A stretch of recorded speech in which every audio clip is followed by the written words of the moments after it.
Alrighty guys, so today is the day. As you know, my name is Matt. I'm on the Bonnie Lee here in Riviera Beach, South Florida, just pulling out of the marina at 7 a.m. and I'm gonna go try my first attempt at some Mahi Mahi or dolphin. I've got some rods and reels with me rigged up. Now this is my very first time fishing for Mahi Mahi. If you guys don't know by now, I've been a freshwater guy most of my life. I'm working on my captain's license so that I can start doing some charters, and eventually as I build my skill set on offshore fishing, be able to offer those trips as well. So I have the fundamentals of fishing. I grew up fishing. I tournament bass fished mildly but yet competitively for a long time, so I know all the fundamentals. So I'm starting with a really good healthy base. When I was getting all the rods and reels and tackles, I didn't really know exactly what I was going to need. So the guys over at Fisherman's Center on Blue Heron took excellent care of me, got me everything I needed to get set up and going, and then some. So I have all the right gear, I just don't have the skill yet. So I'm gonna go run out there. I'm gonna do some trolling. I've got 3 rod and reels set up, and I'll talk about those once we get out there. And it's gonna be strictly artificial. I'm not gonna use any sort of chunk bait or live bait, and see how some of these rigs hold up. So we might catch some dolphin, we might catch a bridge, it's hard to say. So I'll walk through it, I'll do commentary as I go, and see if we can get hooked up on something good. Again, this is my very first time. I've never been out with anybody else. I've looked at some YouTube videos and got Facebook or YouTube educated. So we'll see what we can get into. But it's one of those things, if you don't have the skill set and you're trying to develop something new, I mean, a lot of people, instead of moving forward out of fear or being taken out of their comfort zone, they stay stuck at their current situation, and hence the name Get After It. So I want to be able to go take people out on fishing charters and be very successful doing so that they have a good time catching fish, and I can grow the business out that way as well. So because I'm lacking the knowledge, I got to go get it, got to get after it, get it behind me. So that's what today's mission is, and it's also going to be part of my continuing sea time requirements for my near coastal endorsement on my license. So I'm still plugging away at that, and while I'm gaining those hours, I'm going to try to learn something new every time I go out. So stick around, we got a lot to go.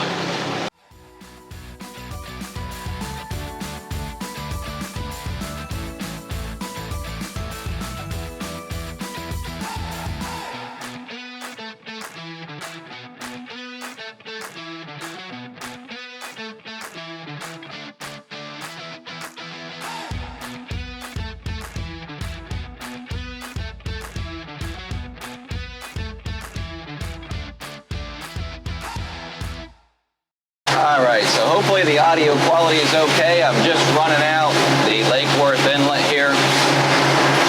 My first stop, I'm going to go out a couple miles. I'm going to try to get into about 300 foot of water. But on the run out, I'm going to be looking for some floating anything, seagrass, trash, preferably some weeds. Conditions out here are pretty flat. If I start getting into maybe some flying fish jumping around, we'll give that area a go before we get out to the initial place I want to stop at.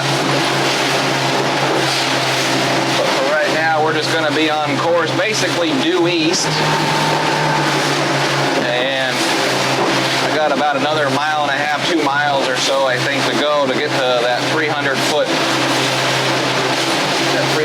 drop.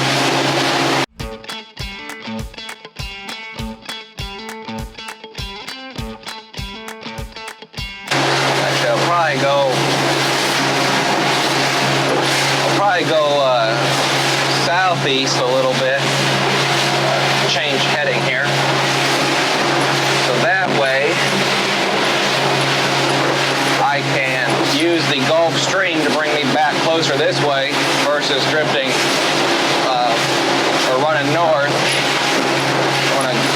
go southeast a little bit, and then I'll probably troll with the Gulf Stream going north.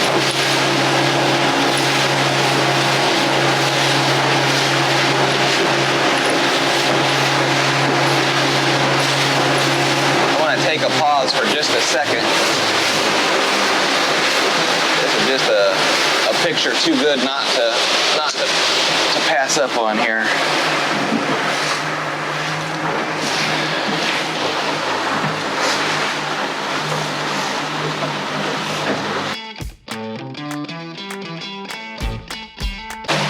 Let's get back in it.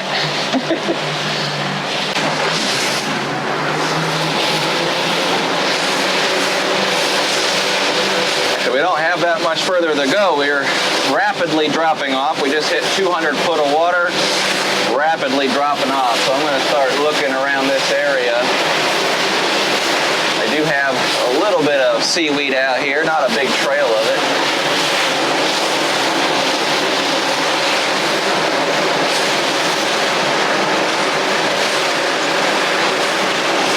No sign of birds. I think they're still asleep.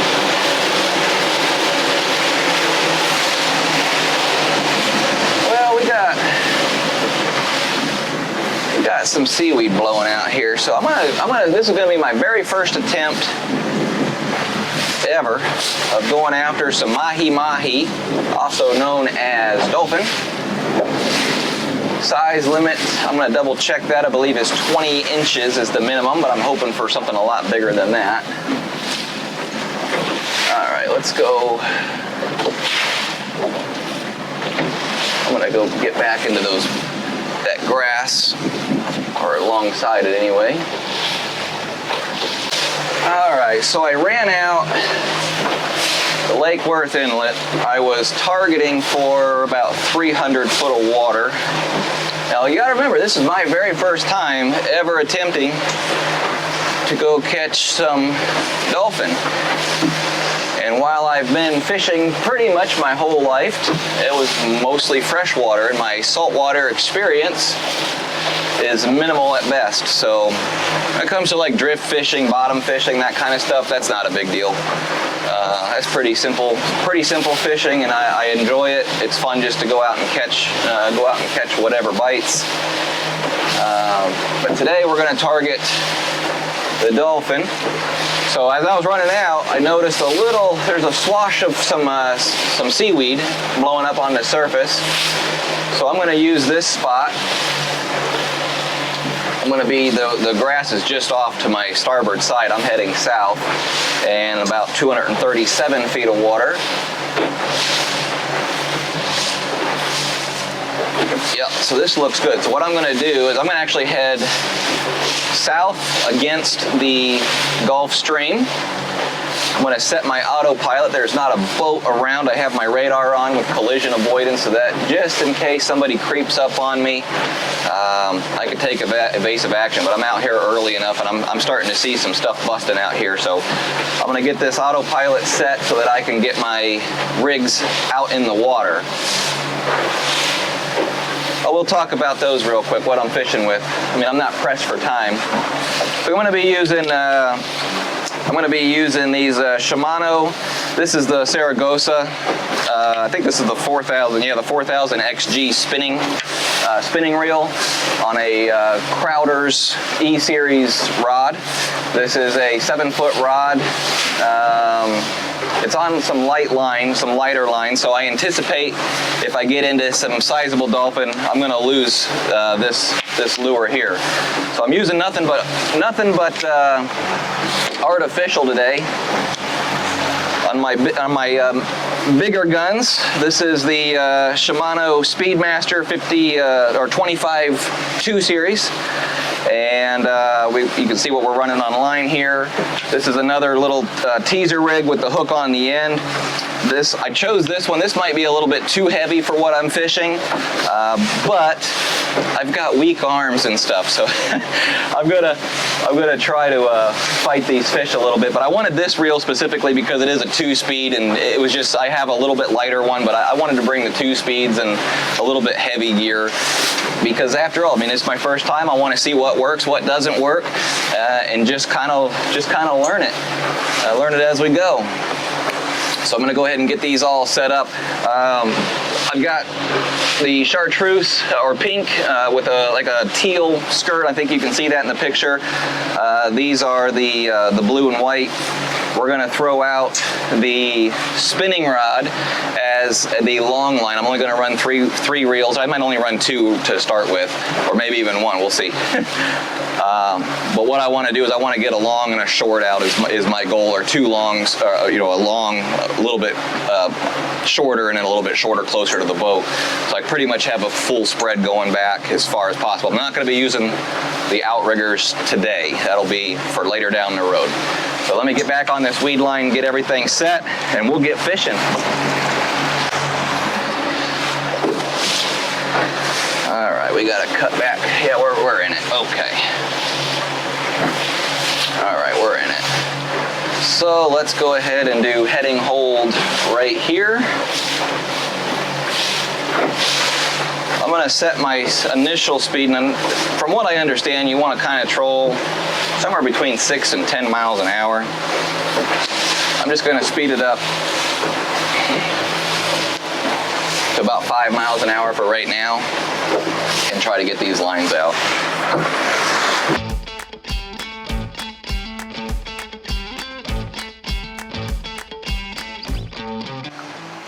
So what I'm doing is I'm just kind of watching where it's at. I'm going to let it kind of go back past the white water. Might just run two to start with. I think 3 might be too much to handle for a first go at it. Okay, we gotta let that out a little bit further here.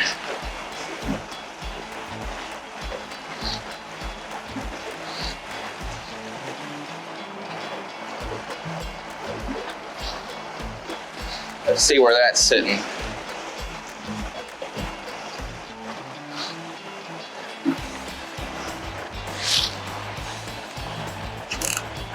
So I'm going to turn the clicker on. I know some guys don't like that, but I'm going to turn it on. I've got the reel set to strike. I still have plenty of drag I can increase on this guy. So we're going to let that one run. And what we're looking at here is just a little bit of a steady pressure on this rod tip. And if we get bit up, this is going to fold over. So let's get the other one out. That was the blue and white one. Let's see what this pink one does. You always want to set your long first. I'm going to talk like I'm an expert. But you want to set your long first so it doesn't get tangled up in your short. I'm going to let that run out.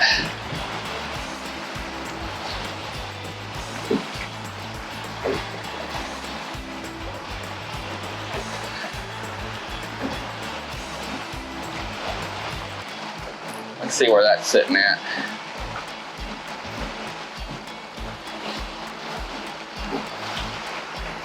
Probably let that one run out just a little further here.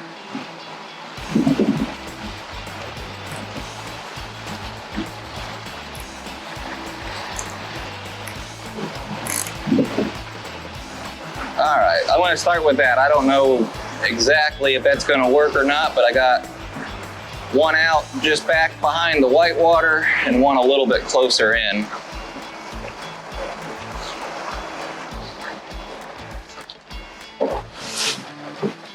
I'm going to pick up the pace just a little bit here.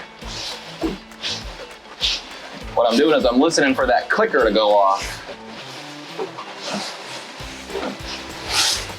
And then once I kick up a little bit more weight, I'll readjust how far out these are, because I'm not, like I said, I'm just trying to figure it all out.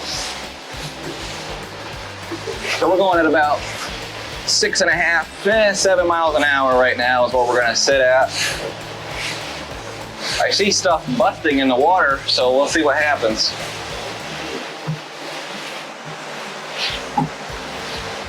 Might let my long out just a little further here.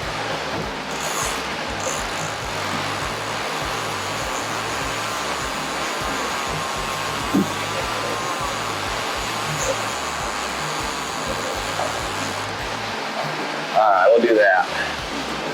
All right, so I'm just slow trolling south a little bit here. I got 2 lines out, strictly artificial.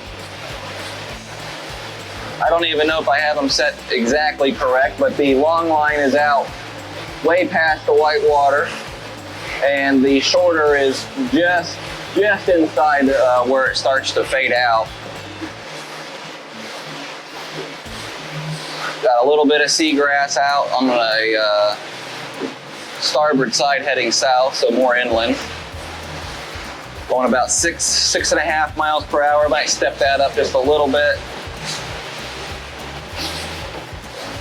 And I'm listening for my clickers to go off, see if anything strikes. But I'm gonna pretty much run, I'll probably go south a little bit and then make a big, I'll reel one of these guys in, make a big sweeping turn and just kind of cut back and forth in varying depths and conditions, see what I can find. So just for reference sake, as I'm trolling, I've got 2 lines out, going after that dolphin. Current fuel rate burn on a twin engine, 200 horsepower Verado outboards. We're running at about 1.2 miles per gallon, or about 6.3 gallons per hour. So, you do the math. If you come out here and you're fishing just at a slow idle or 7-8 miles an hour, fuel cost adds up. I mean, if I fish for 4 hours, that's potentially 25 gallons of fuel at the current marina price as we speak at $7.10 a gallon. It could get expensive. So you do want to catch quality fish, at least try to. So that way your cost kind of gets absorbed into the meals that you're eating and offset that more than just going to the grocery store. But when you're out here just having fun, can you really put a price tag on that? Nah. Nope, this is the day in the office. I am learning, getting educated. So I've been following this, the grass, the seagrass floating on the surface here. I'm just on the upwind side of it. So I can, I'm watching it out here about 30 yards off to my starboard bow as I'm heading south. And as I'm following that weed line, we're getting closer and closer to the coastline a little bit because there's a ridge that runs, and it's a kind of a sweeping ridge. So I'm maintaining right now about 210 feet of water, but I'm coming up. But I'm trying to stay in this ridge line here, following this grass. I've only been trolling for about 20 minutes at this point. Nothing yet. Probably would have hooked up on something if I was using some chunk bait or live bait or something to that effect, but I didn't want to go spend all the money on baits if I don't know what I'm doing. It doesn't make sense to spend that kind of money. So right now I'm just going to run artificials and go that direction. Haven't seen any flying fish yet. I've been seeing little things, busting on the surface as we're going through this grass area. It is a nice day out though, let me tell you. Got to watch the sunrise come up on the ocean. Couldn't ask for anything better.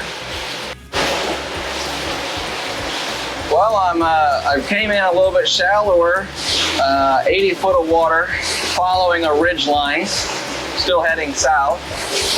I've still got grass in the area, and I've got flying fish in the area. So with any luck, I'll get bit. And hopefully it's a dolphin.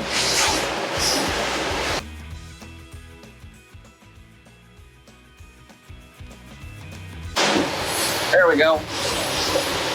We're on. So I'm gonna let him take that for just a little bit. I'm gonna get the boat situated so that way I can use my autopilot. Well, maybe. If I am, it's small. If I am, it's small. Yeah, there's something on there.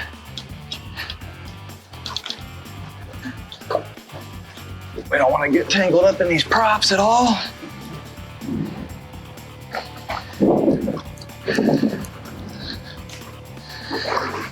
Tuna. Looky there. Looky there. Tuna. He's a little tiny though. So, you can go back. All right, so we got a tuna in the boat. Little tuna. I actually don't even know what the regulations are, so I'm gonna have to look that up. So I'm gonna do that right now. I'm gonna look up the fish rules for tuna. I may have been able to keep him, but it's all right.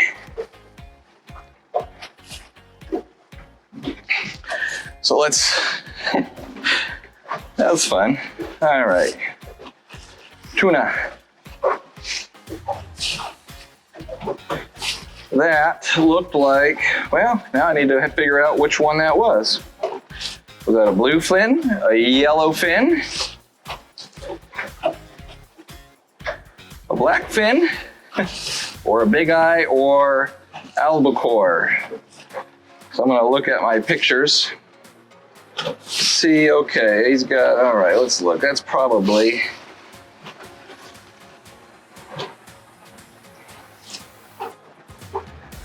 well, I don't know. Just look at the regulations on all of them and then we can go from there.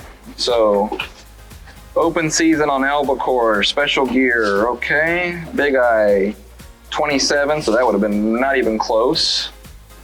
Black fin, just says open, 2-bag limit. I probably could have kept it if it was a black fin, but I don't really know which one that was. If it was a blue fin, 27-inch minimum size, wouldn't have qualified there, and yellow fin, 27. So I'm gonna feel really bad. I don't think that was an albacore.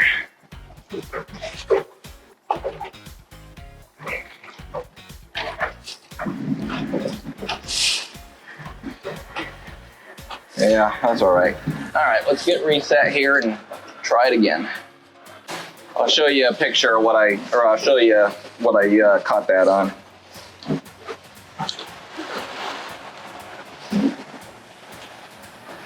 Was this right here. Nailed it.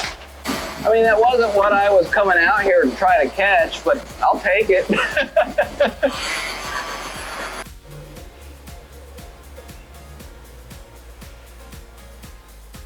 We're on again. Super short. I had this super short when I made my turn. Looks like another little tiny tuna. Another little tuna. Another tuna. I could probably keep these guys, but I don't know the regulations, so he's gonna go back.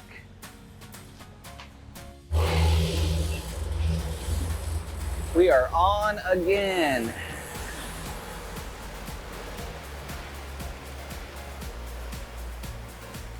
Just gonna slow the boat down, leave it in gear so the autopilot can keep me on course.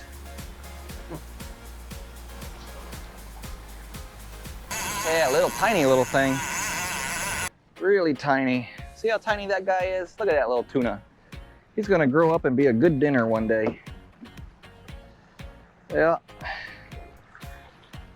Well, this is fun. Goodbye. Uh-oh. Professional override. Let that get straightened out here. Let's pick up the pace and get that short reset. Seems like the short with that pink and white is doing really good.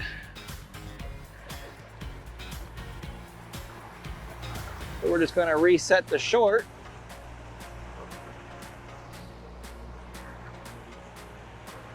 And it's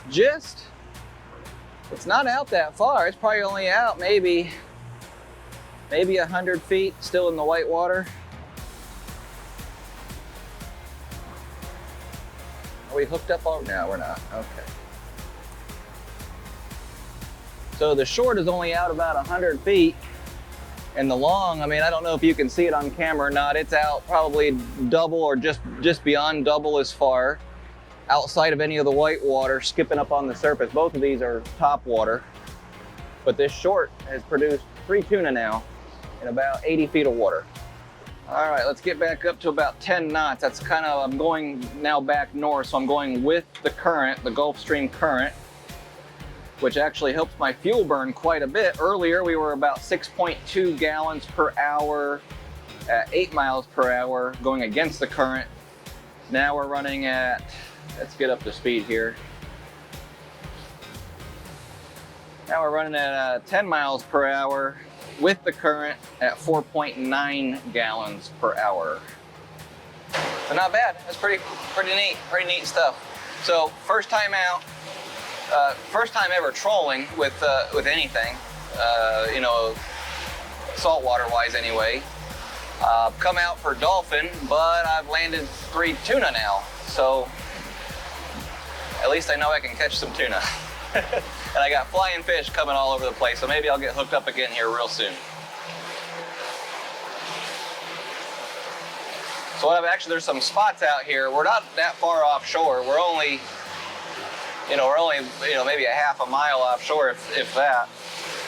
But I'm following a ridge line running north, and I'm actually getting ready to go. When I picked up those tuna, I had trolled over some spots I had marked for bottom fishing. And that's where I picked up 2, one going south, and as soon as I made my turn to come back north, I picked up another one. And then about a minute and a half later, I picked up that 3rd small one. But I'm getting ready to go over a bunch of spots I've got marked on the GPS for bottom fishing too, and see if there's anything holding on, going across the top of those. I've also periodically got some grass, popping up, seagrass popping up here and there. Not a lot, it's not a trail of it. But the flying fish are out for sure.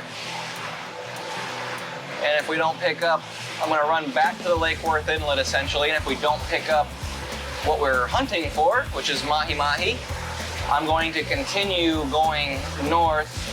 I'm gonna zig out east to get into some deeper water. I'll probably go through that 300-foot mark or find the grass trail and go north towards Jupiter and make a turn and come back south again, a little bit shallower. Just I'm blind fishing, so this isn't any sort of skilled fishing. I'm not targeting what I'm catching.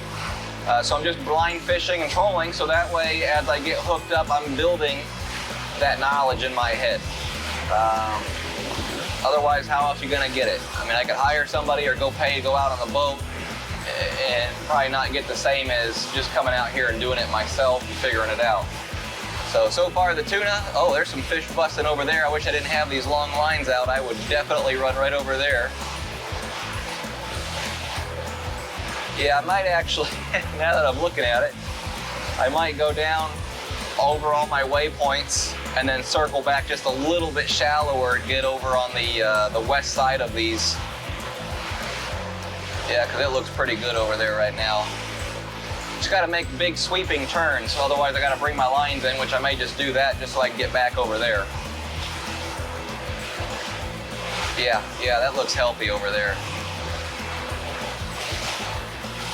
What I'm gonna do is I'm gonna cut back in west. Just a slow grade cut west so I can go over all those next spots right where I want to be. If there's bait fish holding there, that means there's predator fish there as well, having breakfast.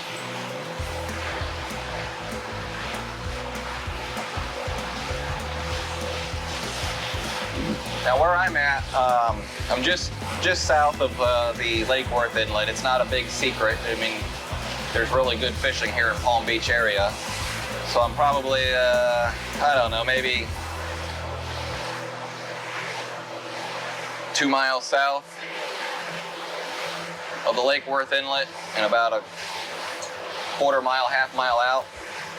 If you look at any maps, any like Navionics or anything like that, you're gonna see the spots that I'm talking about. There's wrecks and reefs and things like that. Really good for bottom fishing. So, you guys wanna come out here to catch some tuna, now you know you can. Plenty of fish in the sea for everybody. And I'm marking stuff now. I'm in 75 feet of water. I am marking stuff on the bottom a lot. I'm getting ready to pass over my first set of waypoints here coming north. Plenty of stuff on the bottom right here. I do have some extra bait on the boat from yesterday's outing. And I might sit down for a minute since I'm gonna make that turn and hit this spot again. I may sit down on my way back going north and do some bottom fishing. All right, I'm gonna crank in this long line and make a 180-degree turn. Go back south a little bit, although I do have a bunch of bait jumping over me, so maybe I'll go south or north just a little bit further here. Never gets tiring watching these flying fish. It's just one of those things. I was talking about it with my buddy yesterday when we were on the boat. There's just some things you can see over and over and over again, and it never gets tiring, like a nice sunrise or sunset over the water. Flying fish, dolphin, turtles. You know, it's just really neat to be out here. I gotta get that long back out. We'll do that. All right, we're in good shape. So I haven't changed my RPM since making that turn. So going with the current, I was running about 10.2 miles per hour. Same RPMs going against the current brings me down to 8.7 miles per hour. And of course, increase that fuel rate burn going against that current. So we're gonna give it a little bit more juice. All right, so I've made my third pass on this area. I trolled up it a little bit offshore, or trolled down. I guess we're going south against the Gulf Stream. I came back in a little bit, made a pass going north with the Gulf Stream, made a turn and went back south a little bit closer inland with all the jumping fish over all my marked spots, and we haven't had any luck. So I'm gonna back the boat down to about an idle so that autopilot can stay engaged and my engines aren't trying to compensate for the current and the drift by going to a full stop. So I'm just gonna keep it in gear, maintain my south heading, and I'm gonna reel in my reels, all of them, and then I'm gonna rig up for some bottom fishing on my way back north. I'll hit that for just a couple minutes, see if we catch anything worthwhile.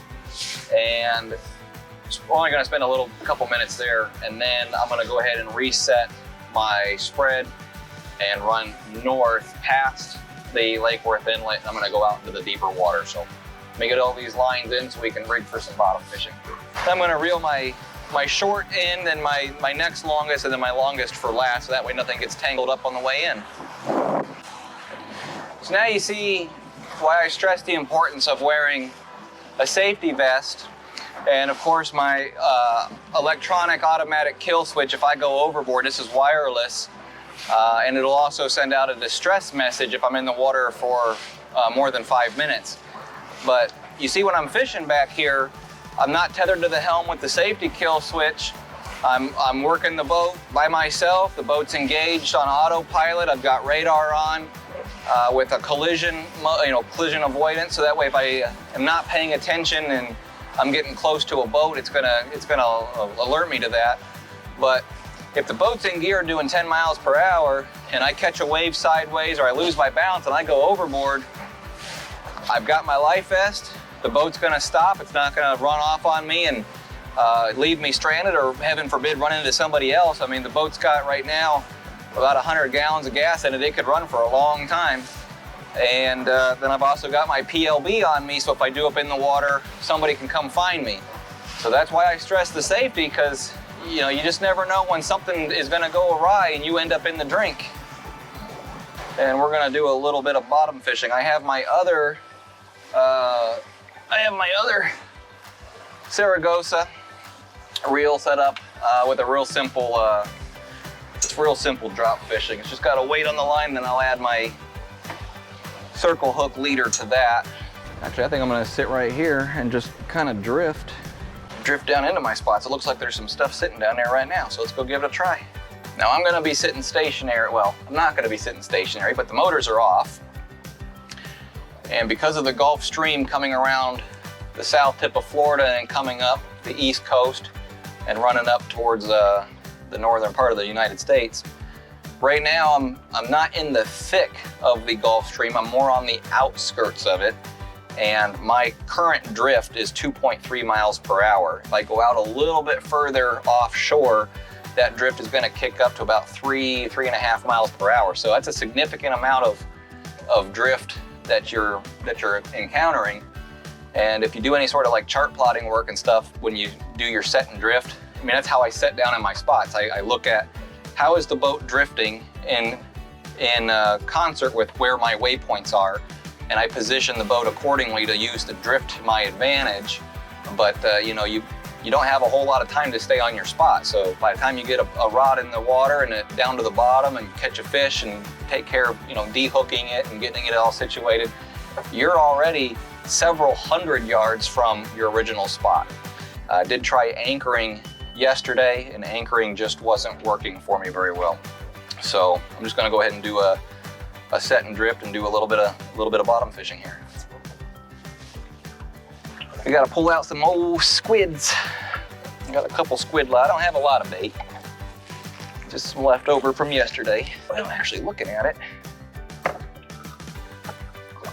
pretty good amount of bait in there, right? Really. A little slimy now. I gotta get this, I gotta put some, get rid of this nasty water. Anybody want a drink of that? It's just squid juice. I'm gonna put a couple handfuls of ice in that bucket.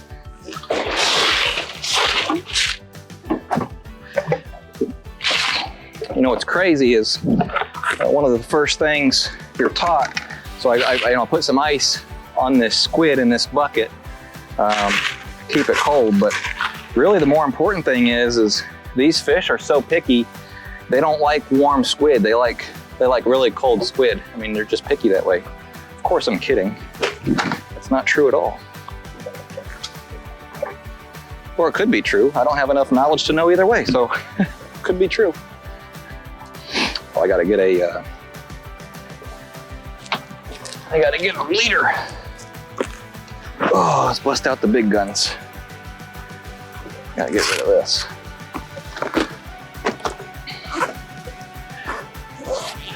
This is a handy little tackle bag. It's got a lot more storage than it looks like. This came from West Marine Black Tip. Comes with all the boxes inside. Now I didn't use those. I actually gave those to my buddy. I didn't want to use those because they're not waterproof. Well, I don't want a wire leader, I don't need that. Not fishing for anything with teeth. Yeah, that's what we want right there. So I pre-rigged a bunch of these hooks. You know, just a simple leader, a swivel, and a circle hook. You know, I've got some that I've purchased, but the vast majority of them that I've got in here, I've got rigged up for double hooks, like a chicken rig. I've got different size circle hooks that I use, different strengths of leader. I've got wire leader. But I just spent a day making these. You know, I didn't tie a standard clinch knot or anything like that on the hooks. I actually snelled the hooks, get a little bit stronger connection that way. And of course, in order to snell the hooks, I had to learn how to snell a hook. I've had to learn how to do the uni knot because I didn't use the uni knots when I was bass fishing at all. Simple clinch knots. But I can tie, you know, it takes practice to get good at tying knots. I mean, the ones, you know, when I was doing these hooks, now see, I got it all tangled up. And I put these away just so that wouldn't happen. And I lost my train of thought too. Imagine that. So what is going on that I messed this up so badly? Well, we're gonna fix that later because if I keep messing with it, I'm gonna lose my position. So we'll untangle that later. But when you're bottom fishing, I'll start a new train of thought. When you're bottom fishing, chances are you're gonna get hung up. You're gonna get hung up quite often with wrecks or coral, rocks, whatever. And you're gonna go through leader. Oh no, we don't want to, shoot. I gotta go see if I can retrieve that. We don't want any more plastic in the ocean than we have to have. See if it stayed right here near the boat. Well, shoot. That's unfortunate. I really do try to stay conscious of keeping our ecosystems clean. The wind caught that bag out from me, and it is gone. So now it's another piece of plastic in the ocean, and I don't like that.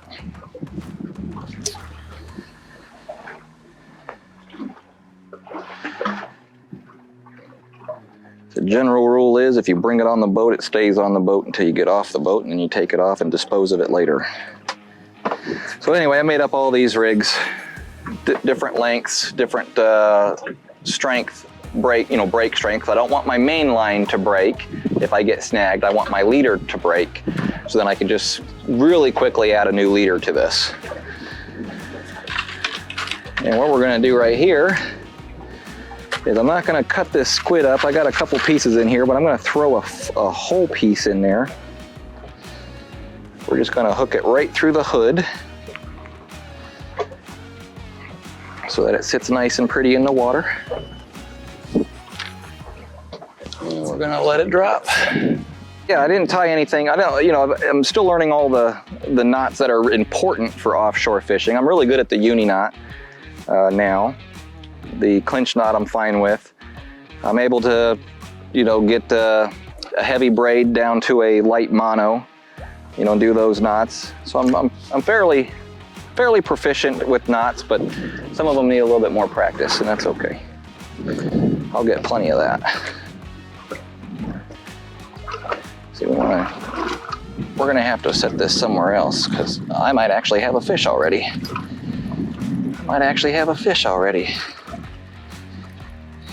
You see that? Nope, I didn't. What I do have is a tangle though. Now, if you guys have any suggestions, one of the things that I was having problems with is, with this rig specifically, kept having a problem with it getting twisted and tangled. If you have any suggestions on how to rig for bottom fish, grouper, snapper, and not get all this line twist from this current, I would greatly appreciate your feedback. Because that was annoying. Now, I did switch up gear yesterday. I put a looper knot in my main line and put the weight up high with the hook hanging below that.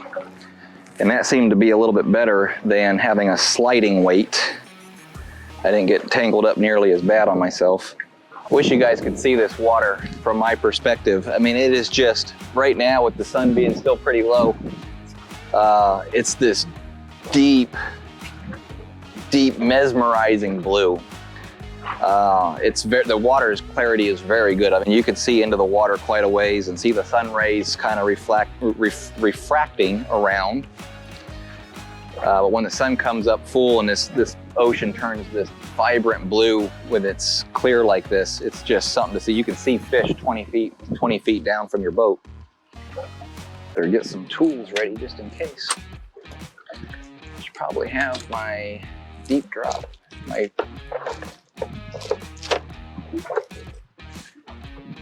Seaqualizer, this right here.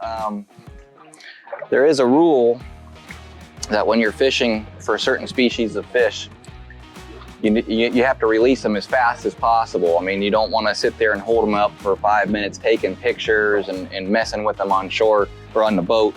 If you can, you should dehook them in the water. But when you're pulling fish up from a deep depth, they get a condition that causes their organs to expand and their eyes to bug out, and it's really it's bad for the fish. But they can recover from it as long as you get them back down into their depths as fast as possible. So what this Seaqualizer does, and it's required to have a descending device of some sort on your boat. I like this one because it's automatic. It simply clips to the fish's lips. It's a real nice tight grip. And I can set this to automatically release. It's a hydrostatic release. We've talked about that in some of my other videos, like a hydrostatic release for an E-perb, for a life raft. But I can set this to 50 feet, 100 feet, or 150 feet. And when it gets to that depth, this springs open and releases the fish. And it's accompanied by a 16-ounce weight to get it down to the bottom as fast as possible and released. So if it's a fish that we're not intending to keep, we want to get it in the water as fast as possible. And it's, you know, that's just good sportsmanship anyway, but legally you do have to have a descending device. So what I'm going to do is I'm going to get that put on right now. And it's real simple. I've got a swivel on the end of a main line, and it just clips right to the swivel. The weight does, and then I have a looper knot about a foot up from the swivel, and I attach this device to it, and it's usually always ready to go. So just to make sure I'm compliant with the law and prepared to send fish back, we're gonna get that rigged. And it's just so simple. You got your looper knot right there. This little clip just pinches it. Well, like that, and it's locked in. So there's your setup. We're gonna let a little bit of this line out so I can get it into the cup holder, so it's ready to deploy. So now we get to do the hard part. Sit back, wait for something to bite. There we go.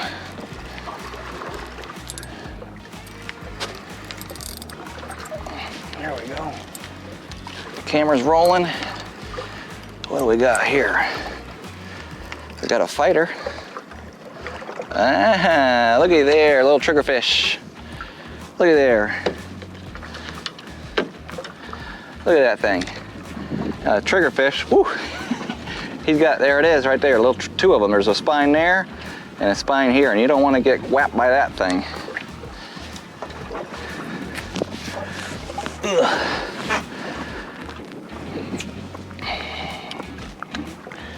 I don't want to get whacked by it, and he's biting down as hard as he can too, with his teeth. Yeah, I know, buddy. I'm going to send you back. I'm not going to eat you. I don't want you.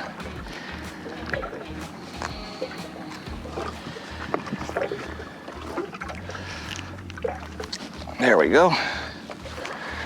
Away he goes back to the depths.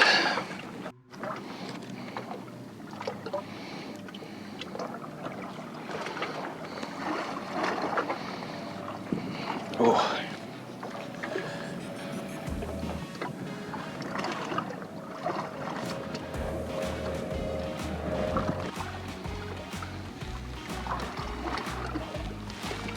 There it is.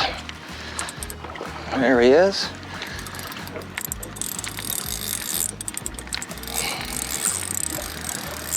He's fighting me good. He's fighting me good. Oh, what do we got here? A big old remora. Look at that. Ugh. We'll keep him over here. He's throwing.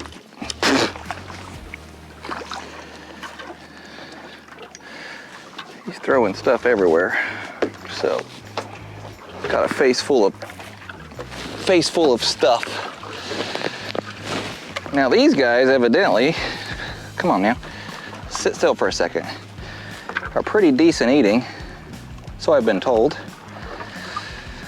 But these are what, he's got a little bleeding, he'll be all right though. These are what suck on sharks. So we're gonna let him go and hang out with his friends down there.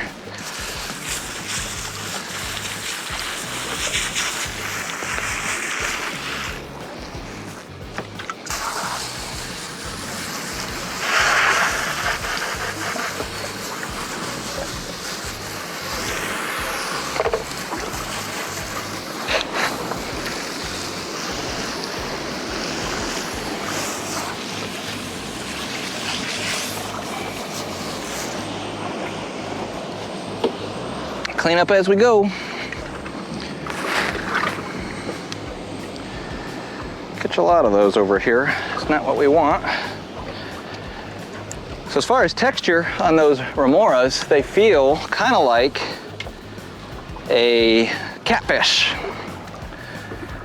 Very slimy, smooth skin. And they wiggle around when you grab them by the side. They wiggle around like a blue cat or something like that, freshwater.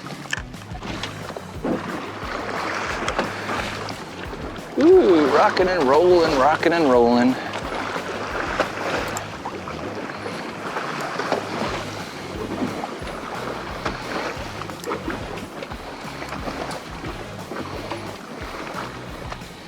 All right, we've moved on to about 56 feet of water. The graph is lighting up like a Christmas tree. So we're gonna see if there's anything worthwhile down here.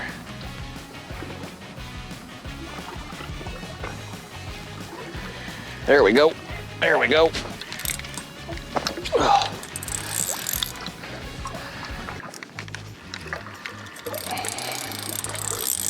This one's got a little bit more weight to it.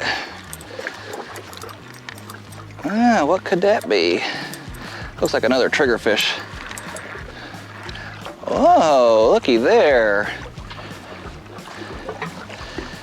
Looky there, look at that. Look at that guy. Look how pretty he is. Can you see that? Look at that. Awesome. Awesome fish. Don't know what it is, so we're not gonna keep him. Heck, I don't even know if he can stick me with anything. But he's got some chompers on him. Little coral fish. I don't know if you can see the chompers. You see them chompers? All right, let's get him back in the water. Goodbye. There he goes. Nice, nice, nice. That's what we like. You know, fish provide our sustenance.